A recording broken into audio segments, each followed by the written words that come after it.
Hello friends, welcome to my YouTube channel. আবারও একটা নতুন ভ্লগ ভিডিও নিয়ে চলে এসেছি তোমাদের কাছে। আমরা গিয়েছিলাম দীঘায়, সেখান থেকেই আমরা মোহনার উদ্দেশ্যে বেরিয়ে পড়েছি সকাল সকাল।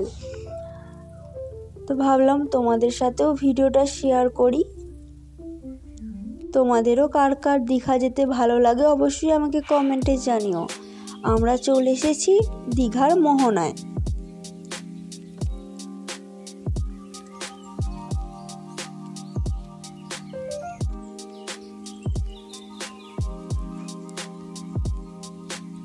এখান থেকে আমরা যাব মাছের বাজার। তো সেখানে কি কি মাছ রয়েছে সব কিছুই তোমাদেরকে আমি দেখাবো। তো সবাই পুরো ভিডিওটা দেখো, নিশ্চয়ই তোমাদেরও ভালো লাগবে ভিডিওটা।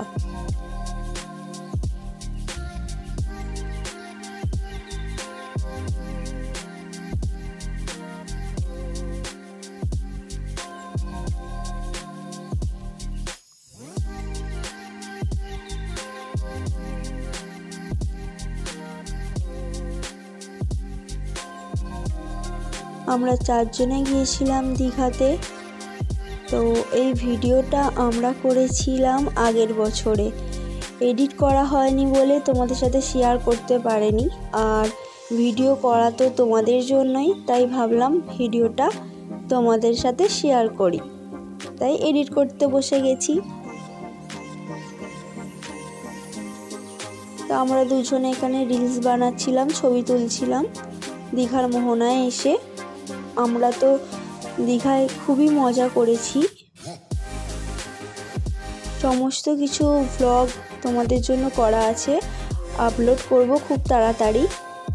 এখানে আমি আর আমার বন্ধু ছবি তুলছিলাম বিভিন্ন রকমের পোজ দিয়ে, রিলসও বানাচ্ছিলাম। তারপরে ওরা দুজনও ছবি তুলছিল।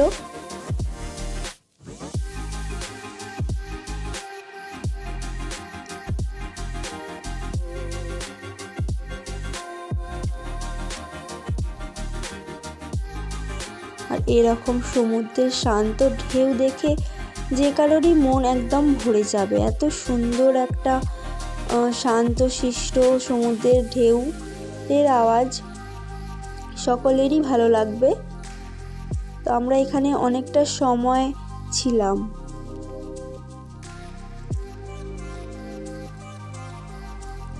এরপর আমরা এখান থেকে সোজা মাছের বাজারে গিয়েছিলাম মাছ দেখবার জন্য। এখানে বিভিন্ন ধরনের মাছ ছিল, সব মাছের নাম হয়তো আমি এখনও জানি না।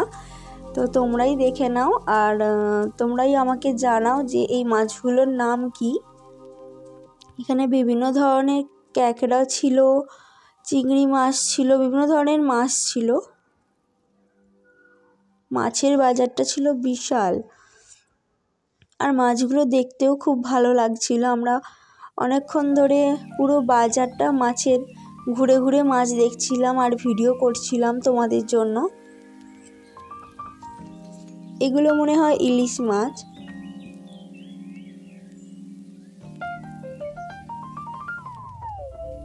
কত ধরনের কাঁকড়া ছিল, আর এখানে কত ধরনের শুকনো মাছ ছিল।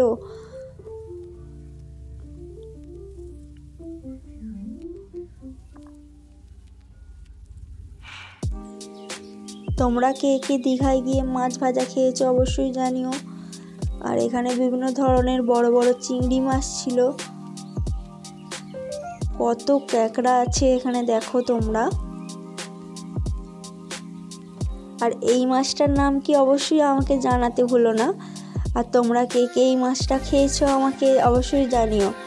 তো আজকের ভিডিও এখানেই শেষ করলাম। আমার ভিডিও ভালো লাগলে অবশ্যই লাইক, কমেন্ট অ্যান্ড শেয়ার করে দেবেন। Thank you.